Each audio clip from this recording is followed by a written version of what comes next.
You have to convince people they need whatever you sell.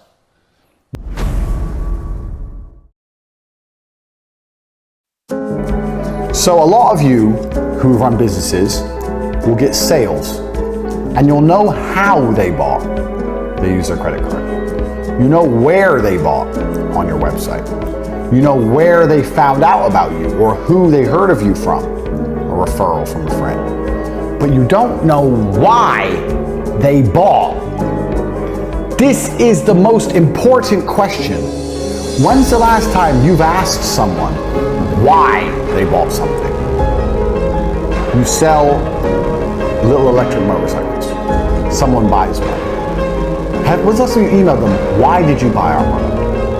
And I know because people don't ask, because then it assumes like your product's low quality. No, you just gotta say, hey, fantastic decision. We're collating information. You did a really good choice. You bought a fantastic product. We'd like to know your individual reasons why you bought. Oh, I bought this electric motorcycle to commute to work. I bought it to travel around my estate. I bought it for my kid. Whatever. The whys will tell you more about where to advertise and how to sell more products than the hows, the wheres, or the whats, or the whens, or all the that everyone collates. Everyone collates all the hows, whys, wheres, whens. No one collects the whys. This is the only reason I give a shit about. The war room. How did you hear about me? Twitter. Where did he buy? On propelled.com. What did he buy with? He bought via Gumroad with this card. When did he buy? A 1233. Did it? None of that helps me sell. Why did you join the war room? I joined because I wanted to feel like I was part of the community and in my local area. Da, da, da, da. So then when I advertise in the future, I say, do you want to feel like part of the community? This is the question. You need to find out why everyone bought, because that will also tell you why more people will buy. Nobody asks why. You need to identify the whys so you can create future whys. So you need to, if you have a customer base already, understand that. Now they may say, oh, because you know what, we have a good relationship and I trust you. Perfect. Then you know it's not about the product, it's about you as a person. That's good. That's just as good as I really needed that product and you were the cheapest. Whatever. That'll teach you need to have cheap prices. That'll teach you need to continue to be more friendly. You need to identify why. My hosting with CobraTake.com is done with a pickle company. I don't know anything about hosting. It keeps going down. It pisses me off. But the guy who does my website, James, he believes in them. And I think it's because they do some things for him which are complicated that he'd have to do otherwise. And also their customer support is good. His whys are there. Now fast hosts don't know this. But my point is he has strong whys. He wants to use them, even though so far their service is. But their whys exist and the whys are saving them. And the whys will save you too. If someone buys something from you and you ask them why, and they say it's because you're a great guy and your product is up, you know you need to play on the fact that you're a great guy.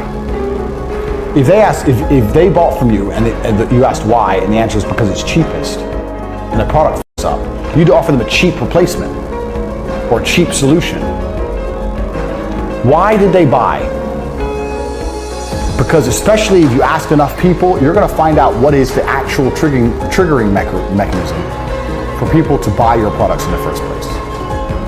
People buy from me because they trust me and because I have results. If I say, why did you buy from me? Because Tate, I've been following you a long time and I can tell you don't. This tells me that I need to be more authentic with my message.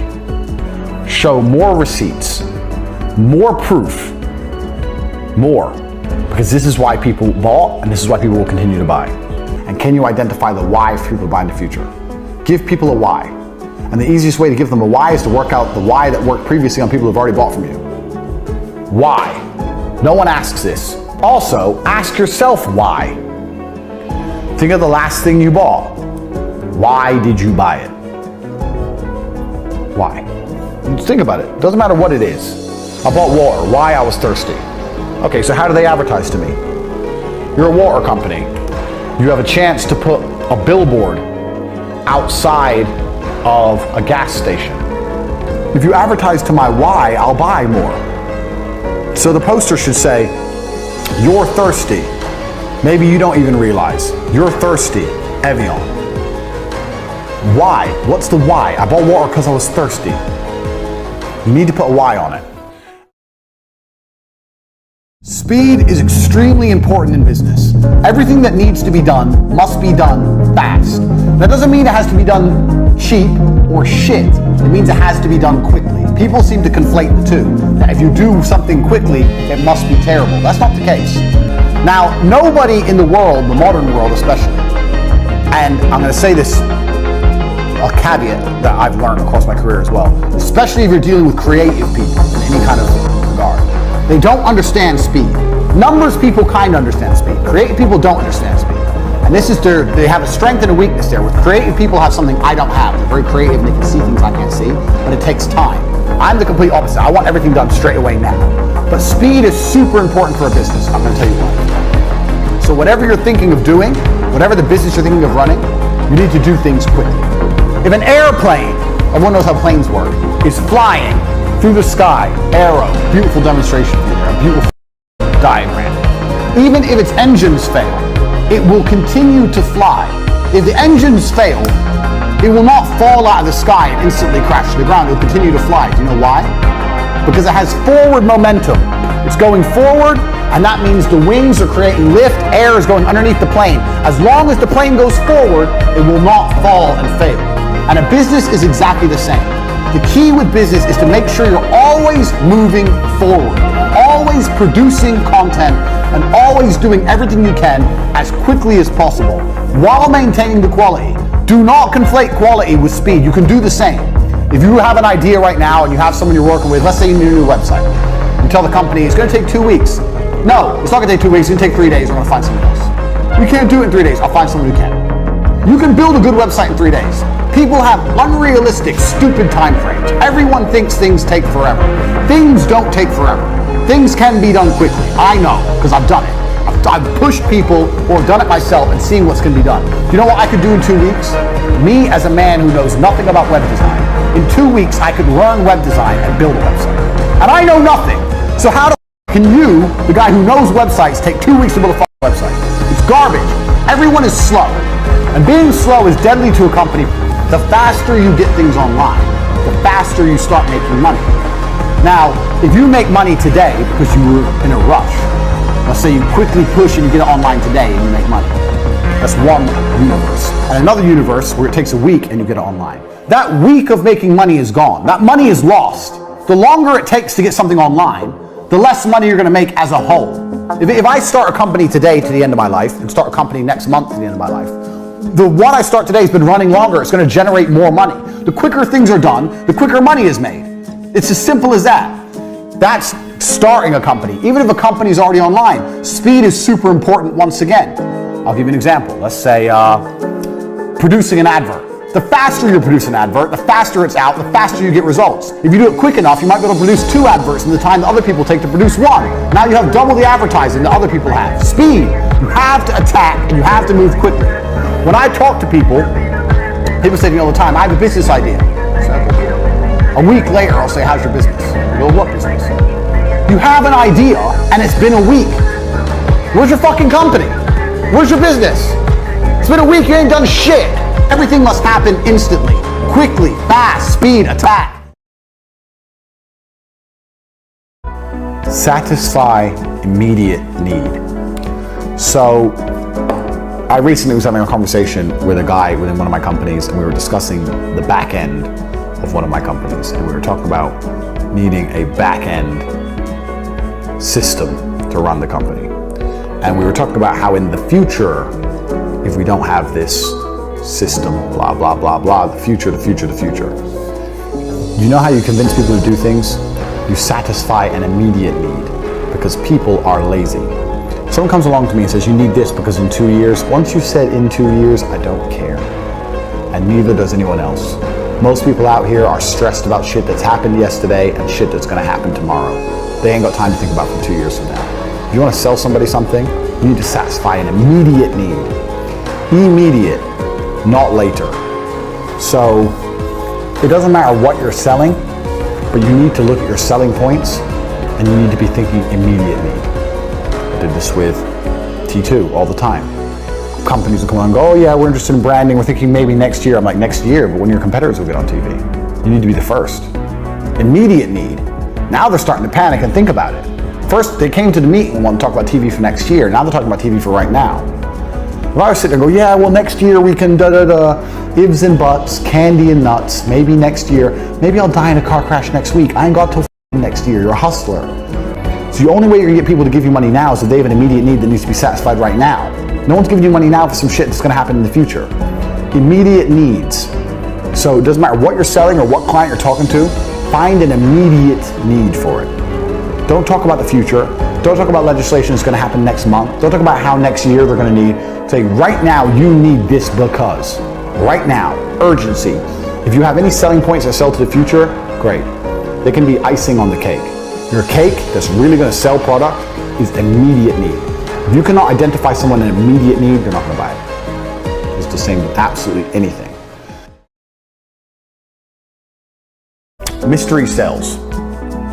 So when I say mystery sells, you have to get people curious about who you are and about your products. Even if you sell the most boring shit in the world, even if you sell balls, let's say you sell not those kind of balls, bouncy balls. How can you get people curious about bouncy balls? Come see why our balls are different to the others. How can a ball be different? Okay, well I'll go look. I mean, it's different supposedly. Even if it is no different. It bounces better. No, it doesn't. Yeah, it does. Who gives a shit? Stick to your word. You have to get people curious. Curiosity sells. And a lot of businesses nowadays do not provide any curiosity. A lot of the reason why you guys are even sitting right here is because you want to be on the inside, not the outside. Curiosity is linked to FOMO. You want to know things that others don't know. A lot of businesses I see nowadays don't have any curiosity involved. So even on internet businesses, I see guys selling an ebook. My ebook contains XXXXXXXX. I don't say that. Did I say the Hustlers University is going to contain this? No. I'll sell the results. I'll sell the end result. I'm going to tell you the secrets that'll make you money. My ebook contains everything you need to know about this. But there's curiosity. Do you understand? There's an underlying curiosity element that people are interested in. Do not be putting out any kind of advertising or marketing or any kind of company messaging that doesn't have a tinge of curiosity. You can be simple. Buy my book, XYXYXY, and get a free special gift. What's the gift? Buy the book and you'll find out. People will buy your dumbass book to find out what the gift is, even if the gift is shit. Curiosity is one of the biggest motivators for people to purchase. And I'm telling you, this is super, super important, especially with high-end items. And it's very, very rarely used. It's extremely underused. Curiosity is extremely important because people are nosy. People like to know shit. Learn some emotional control. Don't be getting all giddy and shit. Keep your panties dry till the big guy's hard. That's the basic lesson here. I see so many people get giddy and excited. Don't be getting excited about money. Because when money comes in, you're allowed just 2 or 3 seconds of excitement when you check the bank. Then it doesn't exist anymore. It's here, okay, it's in, it's done, it's gone. Even if I still save it, it's effectively gone. You have to find a way to make more. You shouldn't be getting excited about big chunks of money or any chunks of money. You should always be pushing for more. Don't be getting excited about what you've already achieved. You can't live in the fucking past. Second that the business is done, it's the past. Living in the past is going to sink your business. You have to live in the future, constantly pushing for more. Don't be getting excited about old shit. Every single day you are poor. Every single day you need to attack and go again. Every single day. Every day you wake up at 0. Don't be getting giddy and excited and emotional about money you've already made or money you might make, which is even worse. Don't waste time counting money that you ain't got yet or counting money you've already got. You live right now in the present. You should never be looking that way. You should always be chasing more. And you should be living here in the present. Talking is something you need to get good at. If you're good at talking, you have the gift of the gab, as they say, you can sell anything. No matter what you're selling, the better you get at talking, the better you're gonna sell it. So if there's one skill you need to practice for your sales, it's how to talk. How to talk convincingly, how to put energy into your presentation, how to not be boring. You need to have that propelled. You need to get good at talking. Practice it. Practice getting good at talking. That's one of the most important skills you can learn for life. From getting women to selling products, exactly the same thing. You need to get good at talking.